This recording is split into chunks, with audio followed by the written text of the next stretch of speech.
ce matin, Daniel, comme hier, la presse israélienne continue de se focaliser sur la réforme judiciaire et ses répercussions.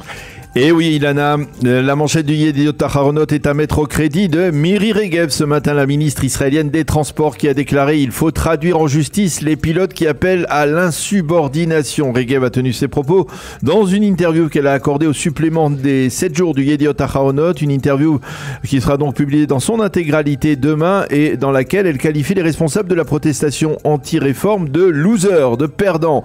Elle accuse les organisateurs de cette protestation de bénéficier de subventions importante pour financer ce mouvement. Et enfin, elle affirme que Benjamin Netanyahou doit prendre la parole lors de la cérémonie d'ouverture des festivités du 75e anniversaire de l'État d'Israël sur le mont Herzl le soir du Yom Ha'atzmaut, une cérémonie dont elle est responsable. À lire donc dans le supplément 7 jours du Yediot Aharonot de demain.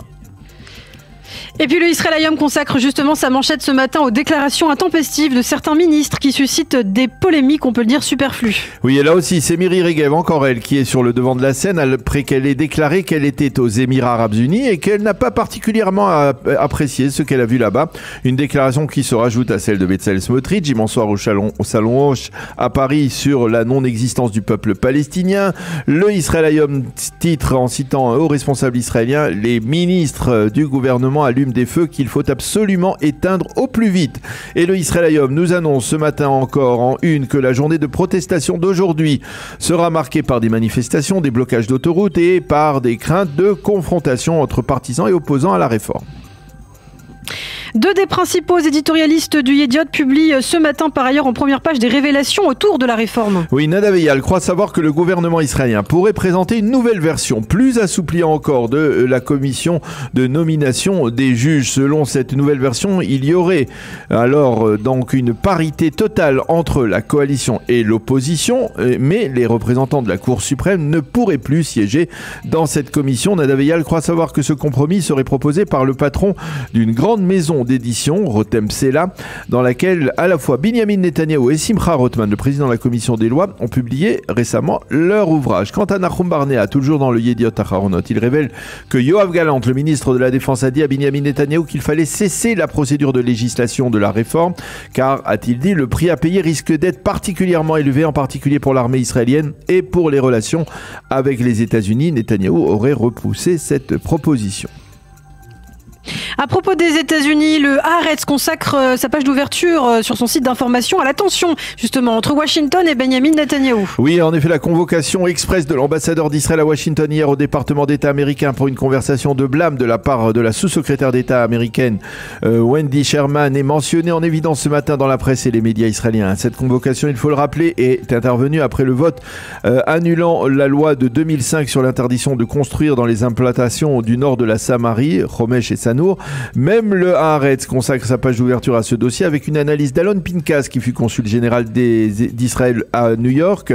Pinkas affirme que l'administration américaine en a ras-le-bol de Benjamin Netanyahou. Il précise pas d'Israël mais bien de Benjamin Netanyahou. Pour Biden, la guerre que Netanyahou a déclarée au pouvoir judiciaire en Israël est comparable à celle que Trump mène actuellement aux États-Unis. Et Pinkas considère que si la situation se poursuit, eh bien l'administration américaine ne se contentera pas de déclarations, mais, dit-il, elle passera aux actes. Dans le Israël Hayom, Ariel Kahana confirme que les relations israélo-américaines sont en pleine crise et il suggère lui aussi au ministre israélien de comprendre qu'il y a à l'extérieur, je le cite, un monde dont il faut tenir compte. Même son de cloche de la part de l'ex-ambassadeur d'Israël à Washington, Michael Oren, qui écrit dans le compte en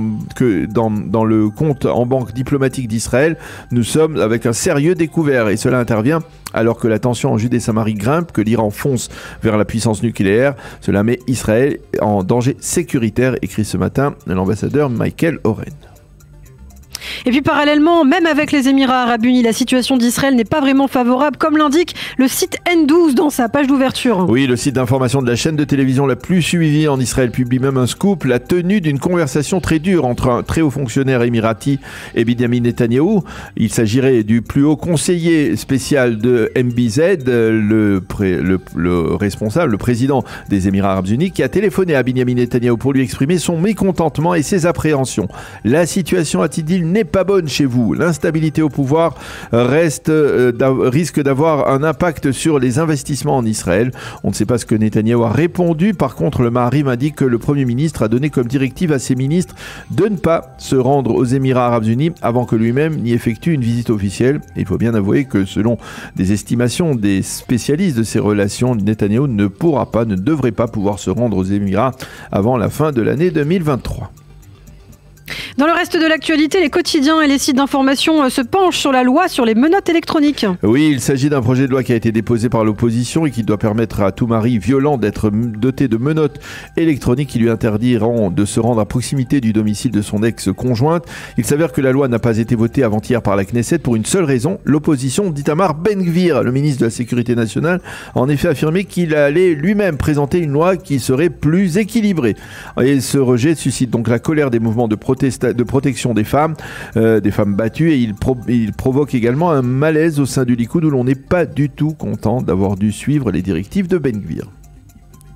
Enfin, pour terminer, ce matin, les quotidiens nous rappellent qu'Israël passe la nuit prochaine à l'heure d'été.